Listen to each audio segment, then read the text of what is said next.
Welcome বন্ধুরা, information 99 আপনাদেরকে স্বাগত জানাই। আজ আমি রেশন কার্ডের একটি আপডেট নিয়ে চলেছি। রেশন কার্ডের বড় ধরনের একটি পরিবর্তন আসতে চলেছে, তাই এই ভিডিওটা সবার দেখা দরকার। চলুন দেখা যাক কী আপডেট।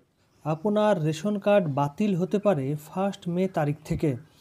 আপনার এবং আপনার পরিবারের সদস্যদের রেশন কার্ড রয়েছে, কিন্তু আপনি মাসের পর মাস তা ব্যবহার না করে ফেলে রেখে দিয়েছেন। সাবধান, এমনটা কিন্তু ভুলেও আর করবেন না। দেশের রেশন ব্যবস্থার বিরাট পরিবর্তন আনতে কেন্দ্রীয় সরকার একটি নতুন নিয়ম আনতে চলেছে। চালু হচ্ছে নতুন নিয়ম, আর এই নিয়মের জাতাকলেই বাতিল হতে পারে আপনার রেশন কার্ড। 6 মাস বা তার বেশি সময় যারা রেশন কার্ড ব্যবহার করেননি, তাদের কার্ড বাতিল হতে পারে। শীঘ্রই এ সংক্রান্ত নির্দেশিকা জারি করতে পারে কেন্দ্র সরকার। এ ধরনের রেশন কার্ডের তালিকা তৈরি করা হচ্ছে। এই নিয়ম কার্যকরী করতে কেন্দ্র সরকার আরও অনেক প্রস্তুতি নিচ্ছে। যোগ্য ব্যক্তিরাই যাতে রেশন পান, সেটার জন্যও সর্বাত্মক প্রচেষ্টা চালানো হচ্ছে। অর্থাৎ যে লকডাউনের পর থেকে যে একদম গড় সাপটা সমস্ত মানুষ ফ্রিতে রেশন পাচ্ছেন। রেশনে চাল, গম, ময়দা পেতে কোনো প্রকারের টাকা দিতে হচ্ছে না, একদম ফ্রিতে পাচ্ছেন। সেই দিন কিছু কিছু মানুষের ক্ষেত্রে শেষ হতে চলেছে।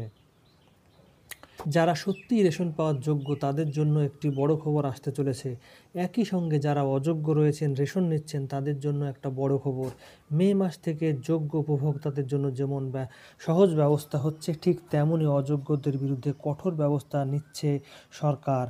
আপনি যদি প্রধানমন্ত্রী গরিব কল্যাণ অন্ন যোজনার একজন সুবিধাভোগী হন, তাহলে এই খবরটি শুধুমাত্র আপনার জন্য। চলুন দেখা যাক বিস্তারিত। মোদী সরকারের জনপ্রিয় প্রকল্পগুলির মধ্যে অন্যতম প্রধানমন্ত্রী গরিব কল্যাণ অন্ন যোজনা। কিন্তু এই প্রকল্পে কিছু ত্রুটি খুঁজে পেয়েছে কেন্দ্র সরকার। আর এই 1 মে থেকে দেশের রেশন বিতরণ ব্যবস্থার কিছু পরিবর্তন কার্যকর করার কথা ভাবছে সরকার। এই মুহূর্তে দেশের লোকসভা নির্বাচন চলছে, আদর্শ আচরণবিধি লাগু রয়েছে, তাই এই নিয়মের বিস্তারিত ঘোষণা করা যাচ্ছে না। তবে জোর কদমে প্রস্তুতি চালাচ্ছে সরকার। করোনার সময় কেন্দ্রীয় সরকার যোগ্য ব্যক্তিদের জন্য বিনামূল্যে রেশন প্রকল্প শুরু করেছিল। তবে লক্ষ লক্ষ মানুষ এই বিনামূল্যের রেশনের সুবিধা নিচ্ছেন, যারা আদৌ এর জন্য যোগ্য নয়। আর্থিকভাবে যথেষ্ট সক্ষম পরিবারের এর ব্যক্তিরা, এমনকি অনেকে চাকরি করেন, তারাও এই সুবিধা নিচ্ছেন। তাদের মধ্যে কেউ কেউ সরকারি চাকরিও করছেন। এখন সরকার জেলা পর্যায় থেকে এই অযোগ্যদের নাম মুছে ফেলার প্রস্তুতি নিচ্ছে। অনুসন্ধান শেষে এই ধরনের ব্যক্তিদের নাম মুছে ফেলা হবে।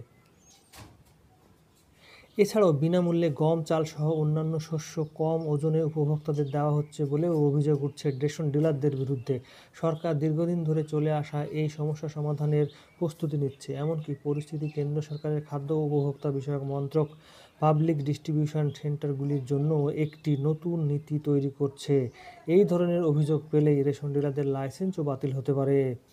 তাই বন্ধুরা, যারা যোগ্য নন রেশন পাওয়ার জন্য, এমনকি তারা চাকরি করছেন, বড় ব্যবসা করছেন, প্রতিষ্ঠিত, যাদের আর্থিকভাবে কোনো অসচ্ছলতার কোনো ছাপ নেই, তবু তারা রেশন নিচ্ছেন ফ্রিতে, একদম বিনামূল্যে, 1 টাকাও রেশনে দিতে হচ্ছে না, তারা এবার আর রেশন নাও পেতে পারেন 1 মে থেকে।